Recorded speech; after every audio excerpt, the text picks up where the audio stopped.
Hello there, it's Mr. Chime from weeklybego.com. Today, we are going to be talking about opening your first bank account.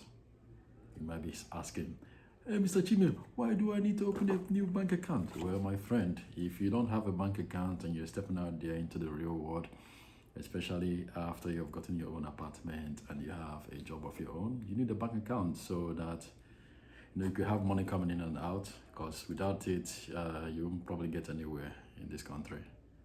You need your debit card, you need your checkbook, you need access to money, you need to store your money. This is not the one where you hide money under your bed in the name of saving money. Nah, we don't do that anymore. What you need is a bank account. Well, before I go into it, what kind of bank account is right for you as a young working class adult? Well, as a young working class adult that has a job, you need a savings account and a checking account. Well, you need a savings account if you need to be putting a little bit of money away, just for emergency fund or whenever you need to save a little bit of money. The savings account is the best for it. And before I even talk about this in great detail, I want you to know that even with a savings account, there are some restrictions that come with it, hence why it's called a savings account. This is what you're going to be getting yourself into if you have a savings account.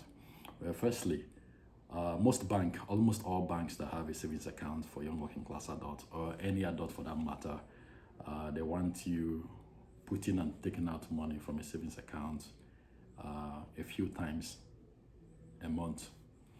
There are some banks that will tell you, hey, we only need you putting in money and taking out money, especially taking out money from that savings account like 5 times a month. Anything more than that, they're going to charge you a fee. And they will tell you that, and then there are some banks that will be like, okay, you can put as much as you want in a month into your savings account, but you can only take money out like 3-4 times a month.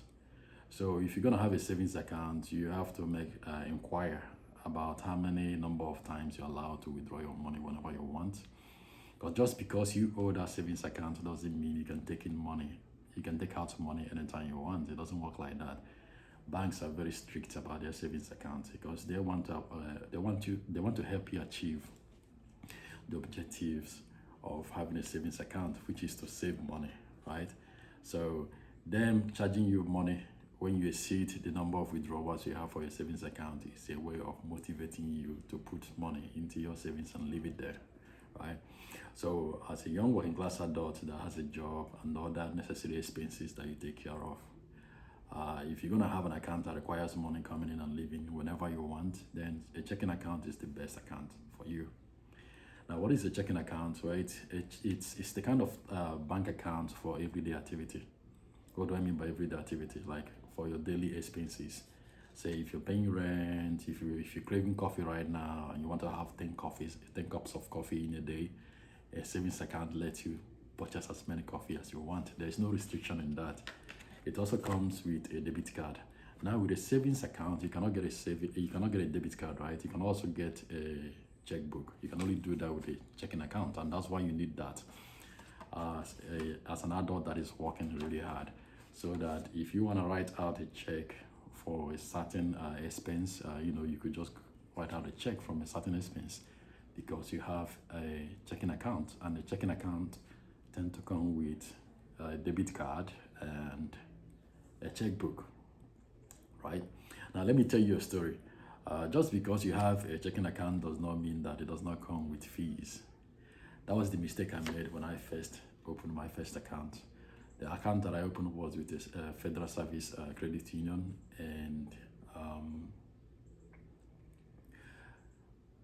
I forgot to ask if there were certain fees that came with the checking account, and I don't remember whether that was elaborated for me or not.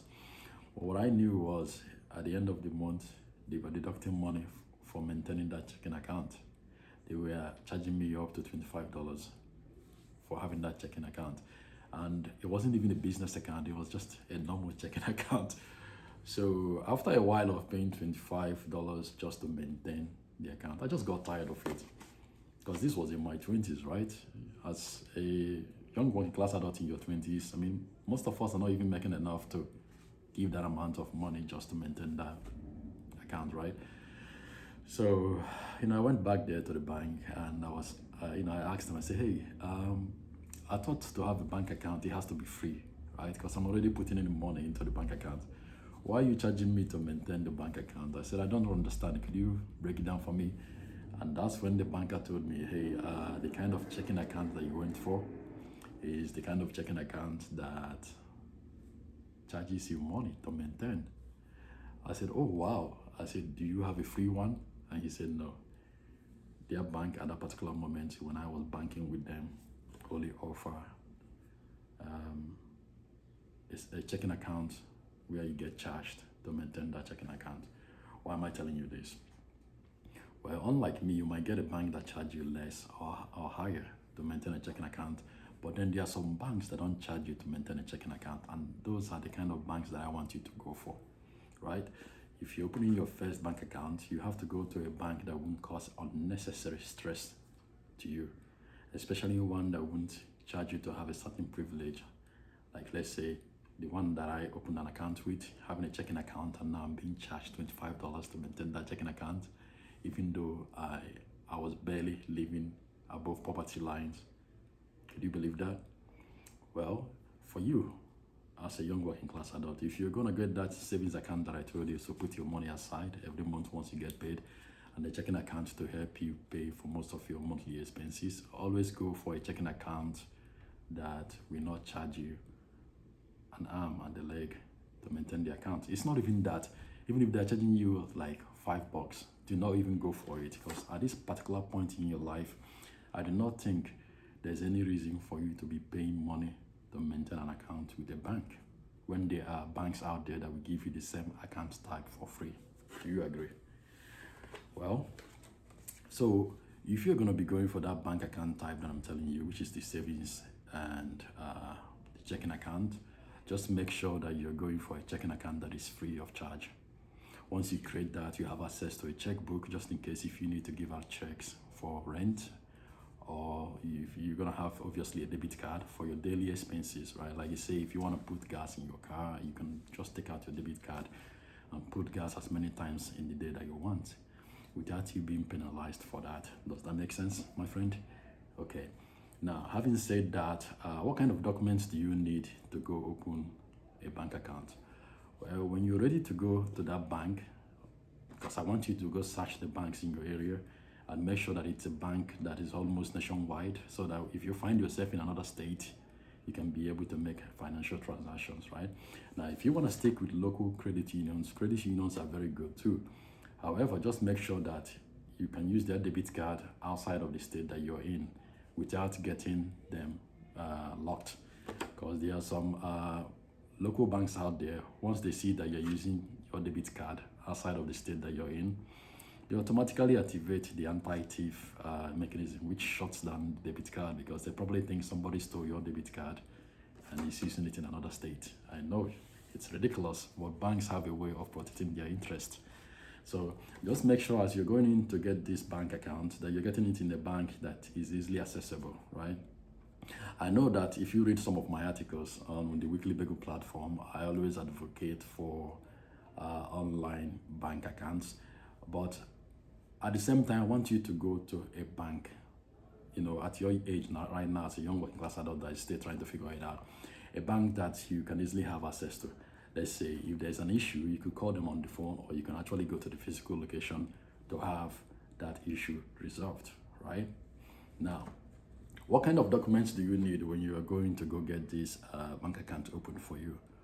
Well, most banks, if not all banks, will ask for your driver's license, your social security card, and proof of residence. This proof of residence could be, like a bill statement or a bank statement that has your mailing address on there, right? Now, I don't want you using your PO box address. It doesn't work. It has to be a physical address where you live, because most banks at the end of the month, they want to send you a bank statement, right? So it wouldn't make sense if they're sending it to a PO box. According to them, they want it to be a physical location so it can get to you without those mails being lost. So you're gonna take your you're gonna take your driver's license. You're gonna take your social security card.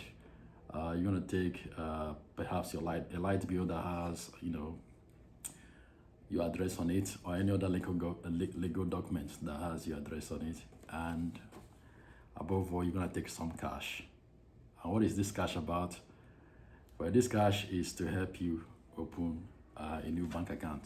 Now, not all banks require you to have cash though, because I have created some bank accounts that where I just went online and then I created it, especially Charles Schwab, which I created an account with them like 8 years ago or so, and I did it all online. And the money part I had to deposit a few weeks later, and the bank was still functioning. My bank account was still functioning. I had access to it and all that. So, but if you're going to a physical location, I always recommend that you take, some cash with you. It doesn't have to be a huge amount of money. It could be as little as $20.